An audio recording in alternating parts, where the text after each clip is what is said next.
सो जी guys welcome back to the 10th video of this training series. आज की video का टॉपिक है लॉ ऑफ एवरेज। आप में से बहुत सारे लोगों को लॉ ऑफ एवरेज के बारे में कुछ भी नहीं पता होगा और बहुत सारे लोगों ने लॉ ऑफ एवरेज का नाम सुना होगा। जो पर्सन इस बिजनेस के अंदर लॉ ऑफ एवरेज को अच्छे से समझ गया वो पर्सन कभी भी डिमोटिवेट नहीं हो सकता है। बट जिस पर्सन ने लॉ ऑफ एवरेज को अच्छे से नहीं समझा वो इस बिजनेस के अंदर या फिर किसी भी काम के अंदर बहुत ही जल्दी डिमोटिवेट हो जाएगा और उस डिमोटिवेशन के चलते अपने बिजनेस को क्विट कर देगा। सो क्या होता है लॉ ऑफ एवरेज, आइए इस वीडियो के अंदर अच्छे से समझते हैं। तो चलिए वीडियो को स्टार्ट करते हैं। देखो मैं आपको एक एग्जांपल के साथ समझाना चाहूंगा कि जिससे आपको तुरंत समझ में आ जाएगा। सपोज दैट आप अपनी लीड को अप्रोच करने के लिए कॉल करते हो। आपने पहली लीड को कॉल करी और आपकी पहली लीड ने आपके कॉल को रिसीव नहीं किया। आपने दूसरी लीड को कॉल करा और आपकी दूसरी लीड भी आपका कॉल रिसीव नहीं करती। आपने थर्ड लीड को कॉल किया, थर्ड लीड ने भी आपके कॉल को रिसीव नहीं किया। आप चौथी लीड को कॉल करते हो, चौथी लीड भी आपका कॉल रिसीव नहीं करती है। आप पांचवें इंसान को कॉल करते हो, पांचवा इंसान आपके कॉल को रिसीव करता है बट आपसे ठीक से बात नहीं करता है, आपके कॉल को बीच में ही कट कर देता है। आपने छठे पर्सन को कॉल किया, छठे पर्सन ने आपके कॉल को रिसीव किया, आपसे बात करी बट आपके प्रोडक्ट एंड सर्विस को नहीं खरीदा।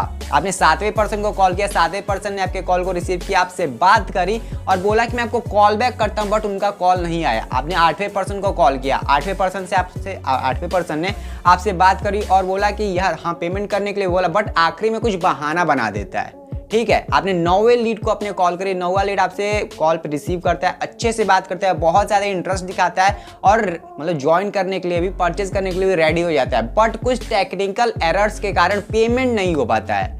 अब हो सकता है कि वहां पर आप ये सोचो कि यार मैंने 9 लोगों को अप्रोच किया और 9 में से एक भी पर्सन क्लोज नहीं हुआ, एक भी मेरी सेल नहीं हुई है।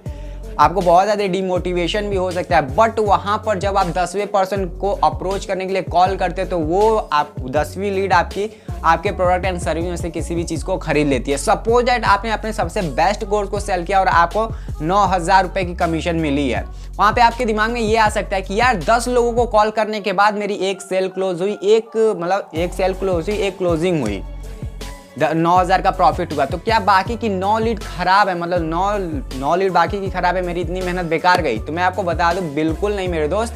आपको पर कॉलिंग के 900 रुपीज़ मिले, मतलब आपने 10 लोगों को कॉल किया फिर जाकर के आपको 9,000 का प्रॉफिट हुआ है, एक क्लोजिंग हुई आपकी।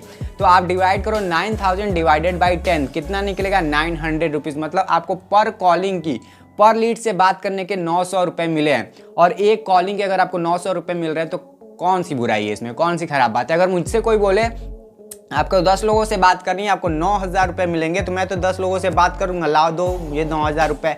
तो वही चीज़ है, इसे बोलते हैं लॉ ऑफ एवरेज। मतलब 10 लोगों से बात करने पर आपको 9,000 का प्रॉफिट हो रहा है, आपकी एक सेल निकल रही है, यही होता है आपका लॉ ऑफ एवरेज। आपको इस तरीके से समझना, लॉ ऑफ एवरेज को अच्छे से समझना है। अब अगर यहाँ पर आप ये सोचो कि यार 10 लोगों से बात करी, एक क्लोजिंग हुई, तो वहाँ पर आप डिमोटिवेट हो सकते हो। वहाँ पर आपको लॉ ऑफ एवरेज को अच्छे से समझना और ये समझना है। और ये लॉ ऑफ एवरेज एक बहुत ही अच्छी बात है कि जैसे जैसे आपका एक्सपीरियंस इंक्रीज होगा ना, आपका लॉ ऑफ एवरेज भी इंक्रीज होता चला जाएगा। सपोज दैट आप अभी 10 लोगों से बात करने पर एक क्लोजिंग कर रहे हो, एक लोगों को अपने साथ ज्वाइन करा रहे हो, तो आने वाले टाइम के अंदर जैसे जैसे आपका एक्सपीरियंस इंक्रीज होगा आप 10 में से 2 क्लोजिंग करने लगोगे, 10 में से 3 करने लगोगे, 20 में से 5 करने लगोगे, 100 में से 20 लोग आपके साथ क्लोज होंगे, 100 में से 20 लोग आपके साथ बिजनेस को स्टार्ट करेंगे। तो आपके एक्सपीरियंस के साथ आपका लॉ ऑफ एवरेज भी इंक्रीज होता जाता है। एग्जाम्पल के लिए एक लाइव एग्जाम्पल लेता हूँ। मान लो एक बच्चा है जिसने अभी तक अपनी पूरी लाइफ ना बैट नहीं पकड़ा है अपने हाथ में, उसको आप बैट पकड़ाओ, ठीक है, और उसे बॉल फेंको। आप अगली नेक्स्ट मतलब पहली 6 बॉल जब उसे फेंकोगे तो हो सकता है वो 6 बॉल में से एक भी बॉल हिट ना करे, बट जब आप उसे अगली 6 बॉल फेंकोगे ना तो उस 6 बॉल में से तुक्के से ऐसा ही एक बॉल को हिट करेगा, फिर अगली फेंकोगे 6 में से 2 करेगा। एक टाइम ऐसा आएगा ना कि वो 6 में से 5-6 बॉल को हिट करने लगेगा और कई बार तो भाई 6 में 6 भी लगेगा, 6 में 6 छक्के सुने हैं ना। तो सारी चीज़ें एक्सपीरियंस से आता है, प्रैक्टिस से आता है। आपको प्रैक्टिस करना पड़ेगा, एक्सपीरियंस जैसे जैसे आपका इंक्रीज होगा आपका लॉ ऑफ एवरेज इंक्रीज होता जाएगा। तो ये था पूरा का पूरा लॉ ऑफ एवरेज की क्या होता है और कैसे ये आपको रिजल्ट देता है। अभी आपको पता चल गया कि जो आपके एफर्ट्स है ना वो आपको कब और कैसे रिजल्ट देंगे। आपका कोई भी चीज़ बेकार नहीं जा रहा, आपका टाइम बेकार नहीं जा रहा, आपकी स्किल्स बेकार नहीं जा रही, आपका पैसा बेकार नहीं जा रहा, कुछ भी बेकार नहीं जा रहा। जितना ज़्यादा सीखोगे उतना ज़्यादा अर्न करोगे।